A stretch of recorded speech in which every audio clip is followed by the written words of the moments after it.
Представьте себе ответственность пилота, управляющего воздушным судном, размеры которого превышают обычный автомобиль в сотни тысяч раз. Насколько сложным может быть процесс посадки такой махины? А если во время полета или приземления возникают непредвиденные обстоятельства, пилотам приходится молниеносно реагировать, чтобы избежать катастрофы. Однако, к сожалению, так бывает не всегда. Сегодня я собрал для вас самые невероятные авиационные моменты, снятые на камеру. Вы готовы? Тогда поехали. В начале осени 2010 года самолет, следовавший рейсом из сибирского города Якутск в Москву, столкнулся с очень серьезной проблемой. На борту Ту-154 произошла полная потеря электроснабжения через 3,5 часа после взлета. Самолет находился на значительной высоте, когда внезапно перестали работать не только навигационное оборудование, но и системы подачи топлива к двигателям. Топливо, которое успело попасть в турбины, могло поддерживать работу двигателей всего около 30 минут. Под ними простирались бескрайние просторы тайги, где на сотни миль вокруг не было ничего, кроме лесов и диких животных. Однако экипаж не потерял самообладание. Пилоты начали снижение до высоты 9842 фута, чтобы попытаться найти подходящее место для аварийной посадки. К счастью, погода оставалась относительно спокойной, хотя небо было покрыто облаками. Чтобы отслеживать положение самолета, пилоты использовали простой стакан с водой. По уровню воды они определяли, насколько ровно держалась машина в полете. Для посадки они выбрали небольшой аэродром в поселке. Правда, взлетно-посадочная полоса там была вдвое короче, чем требовалось для Ту-154. Более того, сам аэродром давно был заброшен и использовался исключительно для вертолетов. Несмотря на это, пилоты успешно посадили самолет без помощи навигационного оборудования, столь аккуратно, что он лишь незначительно выкатился за пределы полосы. Самолет врезался в деревья, но это оказались невысокие ели, которые не нанесли значительных повреждений фюзеляжу и даже помогли замедлить движение машины. Все пассажиры остались невредимы. 29 апреля 2013 года в Афганистане камера видеорегистратора зафиксировала катастрофическое падение американского грузового самолета Boeing 747. Причиной аварии стали совершенно нелепые обстоятельства. Во время взлета внутри самолета с креплений сорвалась бронемашина, которая повредила гермошпангоут, гидравлическую систему и согнула винтовые домкраты обоих горизонтальных стабилизаторов. В результате самолет вошел в штопор и через несколько секунд после взлета рухнул на землю, взорвавшись. Все 7 членов экипажа на борту погибли. После этой трагедии компания Boeing ввела более строгие правила крепления грузов. В 2011 году авиалайнер польской авиакомпании LOT следовал маршрутом из Нью-Йорка в Варшаву. Весь полет прошел без каких-либо происшествий, пока в самом конце пути не выяснилось, что ни одно шасси не удается выпустить. Пилотам пришлось принять решение сажать самолет на металлический корпус. Чтобы минимизировать риск возгорания и одновременно облегчить вес воздушного судна, пилоты провели целый час, кружа над Варшавой. Однако ключевым моментом оставалось само приземление. Необходимо было посадить самолет таким образом, чтобы равномерно распределить нагрузку на всю нижнюю часть корпуса. К счастью, навыки пилотов оказались на высоте. Им удалось идеально рассчитать момент касания, скорость и максимально плавно спустить машину. Можно только представить, какой шум стоял в салоне при скольжении многотонного самолета по асфальту. Но главное, никто из 230 пассажиров не получил травм. Самая ужасная трагедия на авиашоу произошла на Украине под Львовом на аэродроме Скнилов 27 июля 2002 года. Во время выполнения сложного маневра истребитель Су-27 упал прямо на толпу зрителей. В результате катастрофы погибли 77 человек, среди которых было 28 детей. Еще 543 человека получили травмы различной степени тяжести. Основной причиной трагедии назвали отклонение экипажа от заданного маршрута и ошибку в управлении самолетом. Оба пилота успели катапультироваться, но позже были осуждены за халатность. Главному пилоту дали 14 лет тюрьмы, хотя он вышел досрочно через 11 лет. Второму пилоту назначили 8 лет заключения, но освободили через 2,5 года. В августе 2015 года на рейс американской авиакомпании поднялась фотомодель Дашенко Геральда. В ее сумочке оказался кот, которого она пыталась незаметно провести на борт. После взлета и набора высоты экипаж обнаружил животное, и поскольку подходящего контейнера не нашлось, кота временно поместили в пустой туалет. Казалось бы, ситуация разрешилась, но не тут-то было. Оказалось, что у Геральды непростой характер. Она устроила скандал прямо во время полета. Девушка не просто требовала вернуть ей кота, она угрожала уничтожить авиалайнер, заявляя, что имеет связи с мафией. Экипажу пришлось воспринимать эту угрозу всерьез. В результате с ближайшей военной базы поднялись 2 истребителя. истребителя. Они догнали пассажирский самолет и сопровождали его до Денвера, где тот совершил экстренную, но мягкую посадку. Когда Геральду передали представителям ФБР, выяснилось, что все ее угрозы были блефом. Никаких связей с мафией у нее нет, и она вовсе не планировала причинять кому-либо вред, просто хотела вернуть своего питомца. Как считаешь, заслуживала ли Геральда наказания за свои действия? Поделись своим мнением в комментариях.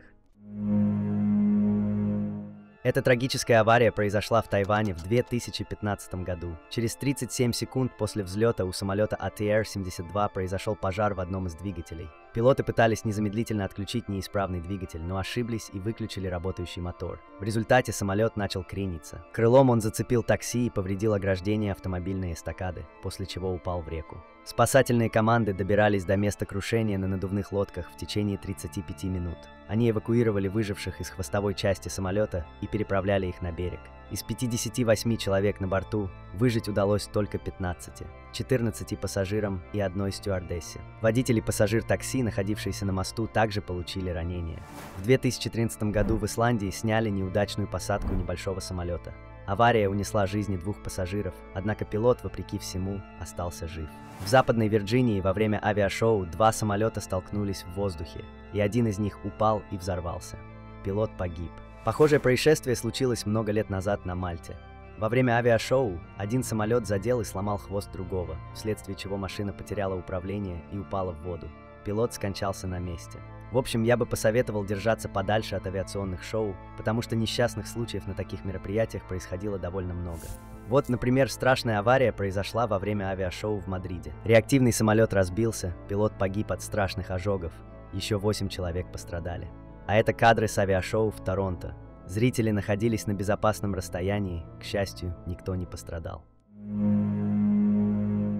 Боинг 777 при посадке в аэропорту Схипхол в Нидерландах едва удерживал равновесие, качаясь из стороны в сторону.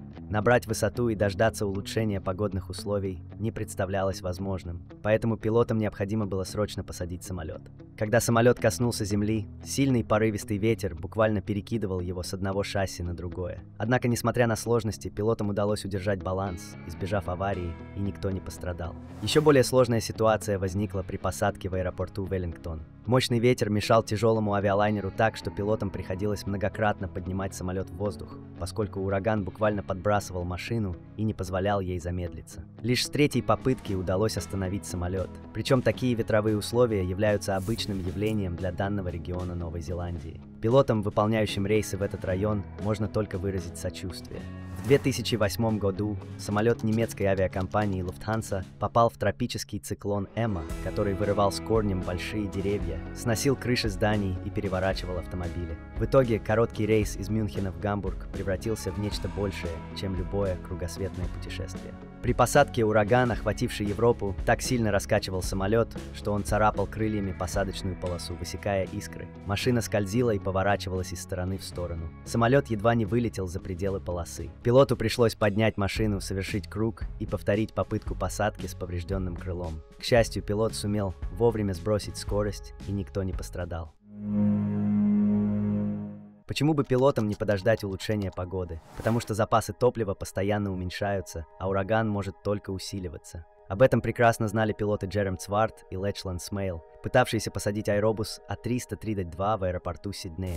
Буря обрушилась на город, и пилотам пришлось пролетать сквозь самую сердцевину грозового фронта. Большинство самолетов в небе над городом уходили, запрашивая аварийную посадку в ближайших населенных пунктах. Однако пилоты этого рейса, Джерем Цварт и Лечланд Смейл, заметили крошечный разрыв в облаках. Этот кусочек чистого неба был небольшим, но обеспечивал достаточное количество света для управления самолетом. Удивительным образом, опыт и мастерство пилотов позволили вывести аэробус из самого центра урагана. Самолет удалось благополучно посадить без пострадавших.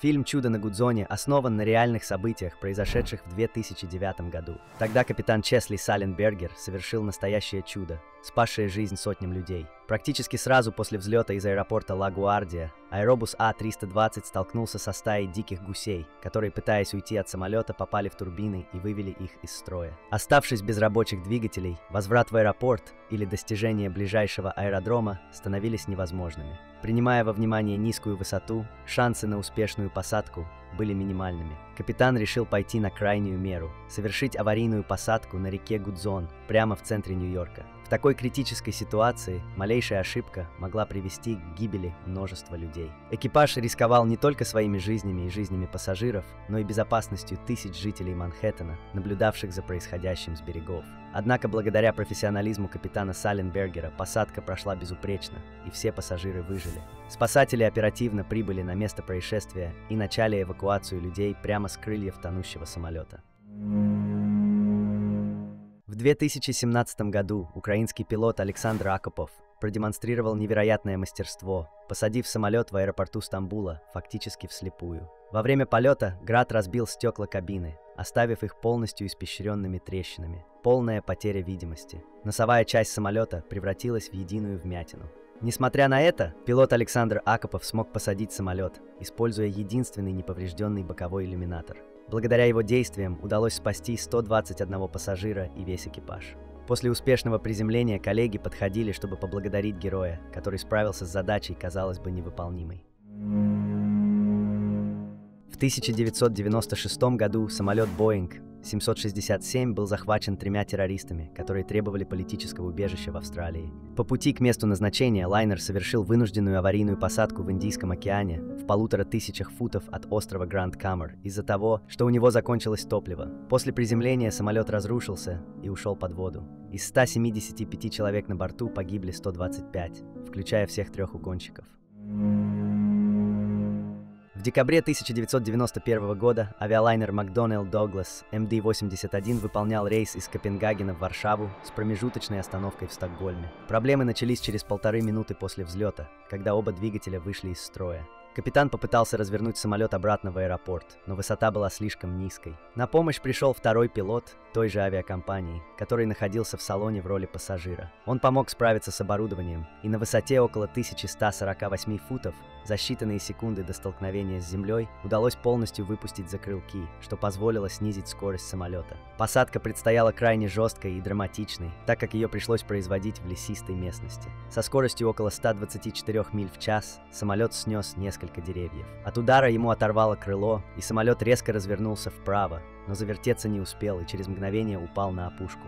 Инерционная сила протянула его на 360 футов по земле. От таких колоссальных перегрузок корпус самолета раскололся на 3 части. Из топливных баков начало вытекать топливо. К счастью, не возникло ни искр, ни пожара, ни взрыва. Более того, несмотря на жесткость посадки, оторванное крыло и разрушение корпуса, все 129 человек на борту остались живы. Несмотря на все эти авиакатастрофы, статистика показывает, что авиаперелеты значительно безопаснее автомобильных путешествий. За всю историю гражданской авиации погибло менее 150 тысяч человек. Это число существенно ниже, чем количество погибших в дорожно-транспортных происшествиях каждый месяц по всему миру. Поэтому страх перед полетами не обоснован. А сейчас, друзья, я хочу вам сделать очень интересное предложение. У вас есть уникальная возможность стать частью нашей команды. Если вы владеете навыками видеомонтажа, можете озвучивать ролики на русском, английском и других языках, или же пишите интересные сценарии. Мы будем рады с вами поработать. Пишите в нашего телеграм-бота, ссылка в описании. На сегодня это все. Благодарю за просмотр.